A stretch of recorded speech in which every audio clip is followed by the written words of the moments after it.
Good morning, everyone. So, today, happy Monday.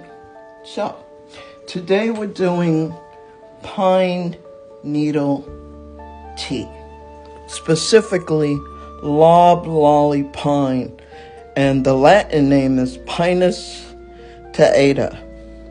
The medicinal uses of Loblolly pine is the turpentine obtained from the resin of all pine trees is antiseptic and it's diuretic. And it also is vermifuge. It is a valuable remedy, and I'll tell you a little bit more. So with the tea, so you can use Loblolly for interior and exterior. If you're gonna make a tea, you could put a little strainer. I love my camping cup. This is ceramic, and you can put it in here, or you can also put the fresh leaves in the cup directly. You can put a few sprigs directly in there if you want to, or you can use a strainer. Always have these available because some materials are smaller and you won't be able to get it out the cup. But for this, I'm going to put, so each sprig, a loblolly is a long leaf pine, and you'll get 3 sprigs per cluster. So that's how you know what kind of tree it is. But always identify your tree. Triple check, whatever, quadruple check before you consume pine needles, because some are toxic, okay? So not every pine tree is good for consumption. If you're pregnant or nursing and any of that, you know the routine. Check your doctor first before you do it.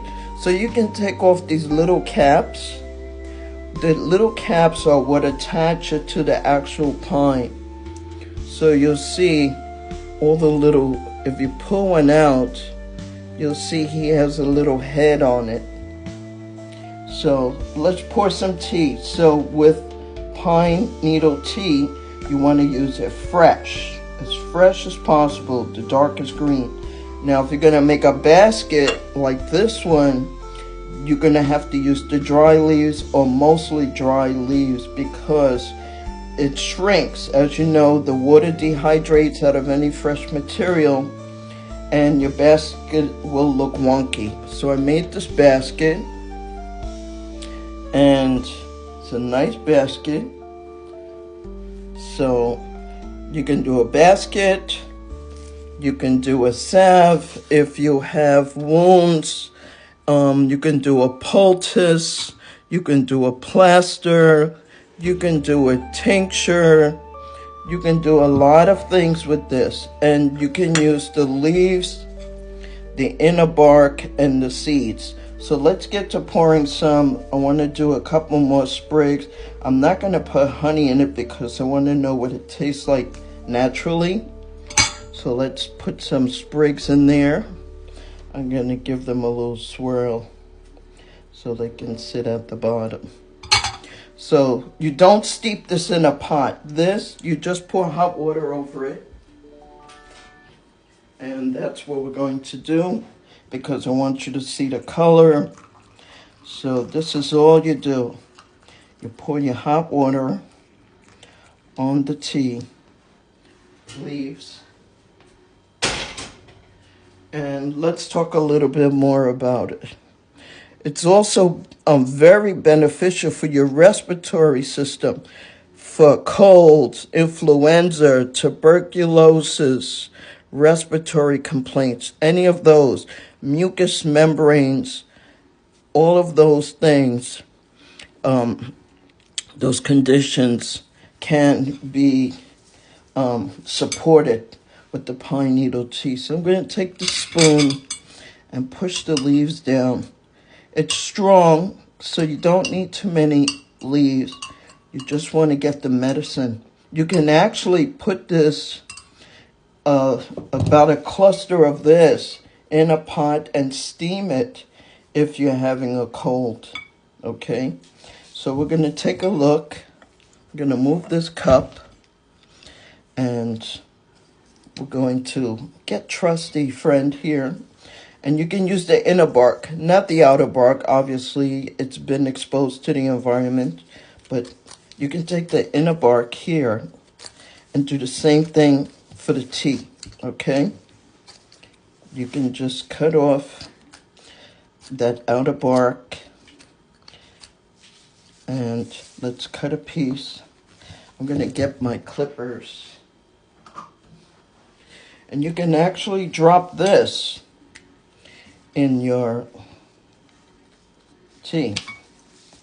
You can use this. So I should have completed my shaving first. So you take off the outer bark, and you can, oh my God, the smell, it's so delicious. Smells so good. So I'm going to just put this in there.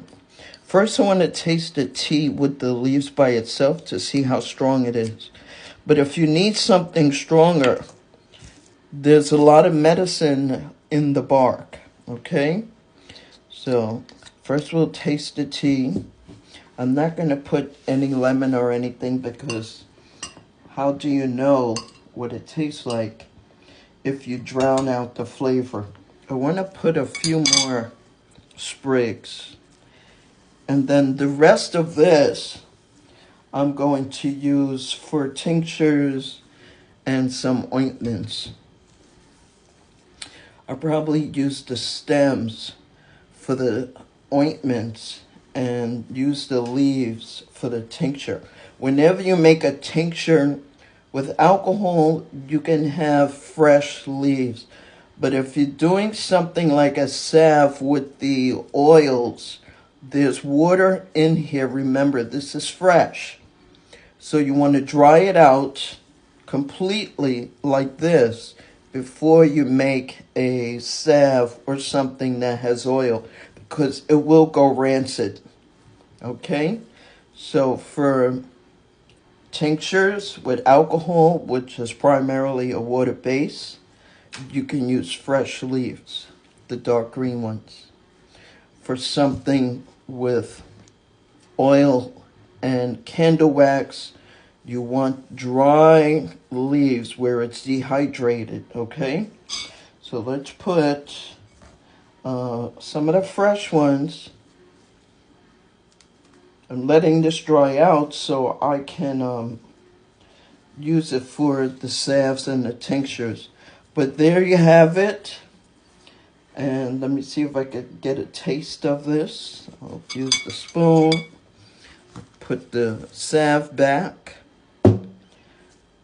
Tincture back. A little look at the baskets. The baskets are available. If you want to buy a basket, let me know. I do handcraft them. Let me get a taste here before I let you go. So obviously there's no color.